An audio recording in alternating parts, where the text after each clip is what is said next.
అదే RTV app వార్తల్ని క్షణాల్లో చదివే అవకాశం ఉంటుంది. ఒక న్యూస్ పేపర్, ఒక టెలివిజన్ ఛానల్ మీ చేతుల్లో ఎప్పుడూ ఉంటాయి.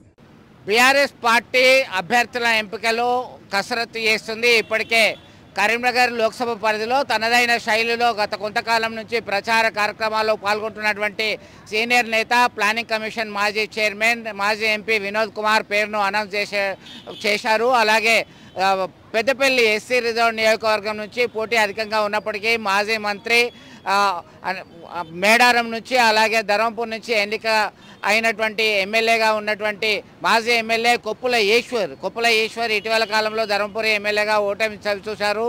అయితే ఆయనకి పెద్దపల్లి ఎంపీ అభ్యర్థిగా డిక్లేర్ చేశారు గులాబీ బాస్ కేసీఆర్. మొత్తం మీద రాష్ట్ర ముఖ్యమంత్రి రేవంత్ రెడ్డి ఈ మధ్యకాలంలో ఛాలెంజ్ చేయడం జరిగింది. మీకు దమ్ముంటే మగాళ్ళైతే ఒక్క ఎంపీ సీటు గెలిచి చూంచుమని చెప్పి సవాల్ విసరడం జరిగింది. దాని మీద ప్రతి సవాళ్ళు విసురుతున్నటువంటి తరుణంలో మరి అభ్యర్థుల ఎంపిక అనేది కీలకంగా మారింది. ఇక్కడ ఎట్టి పరిస్థితుల్లో ఖచ్చితంగా తెలంగాణ గలం బలం బీఆర్ఎస్ పార్టీ మాత్రమే అనే నినాదంతో కార్యకర్తలతో మమేకమవుతున్నారు. Social media వారియర్తో సమావేశమవుతున్నారు. పలు సభలు సమావేశాలు నిర్వహిస్తున్నారు.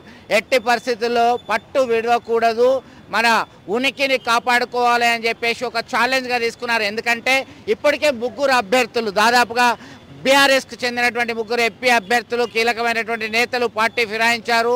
మొన్నటికి మొన్న పెద్దపల్లి ఎంపీ వెంకటేష్ నేత ఆ పార్టీకి రాజీనామా చేసి కాంగ్రెస్ పార్టీలో కలవడం జరిగింది. అలాగే బీవీ పాటిల్ సైతం భారతీయ జనతా పార్టీ తీర్థపుచ్చుకున్నారు. గతంలో భువనగిరి నుంచి ప్రాతినిధ్యం వహించినటువంటి బూర నర్సయ్య గౌడ్ సైతం గతంలోనే ఆయన బీజేపీ తీర్థం తెచ్చుకున్నాడు. ఈ క్రమంలో మరిన్ని వలసలు ఆపాలంటే ఖచ్చితంగా మనదైన శైలిలో తెలంగాణ రాష్ట్ర ప్రయోజనాల కోసం పోరాటం చేసే ఏకైక పార్టీ బీఆర్ఎస్ మాత్రమే అనేటువంటి ఇండికేషన్ ప్రజలకి వెళ్ళాలి. ప్రజలతో మమేకమై ఉండాలి. కొన్ని తప్పులుంటే ఉండొచ్చు, వాటిని సరిదిద్దుకొని ప్రజల ముందుకుందాం, ప్రజల మద్దతుతోనే మనం పూర్వ వైభవాన్ని తెచ్చుకుందాం అనేటువంటి కోణంలో ప్రజలతో మమేకం కావడానికి పక్కా ప్లాన్తో అభ్యర్థులను ఖరారు చేస్తున్నారు. ఈ క్రమంలో ఇప్పుడు కరీంనగర్ లోక్సభ అభ్యర్థిగా వినోద్ని, అలాగే పెద్దపల్లి అభ్యర్థిగా కొప్పుల ఈశ్వర్ని ప్రకటించడం జరిగింది. చూద్దాం ఏ విధమైన తీర్పు ఉండబోతుందో.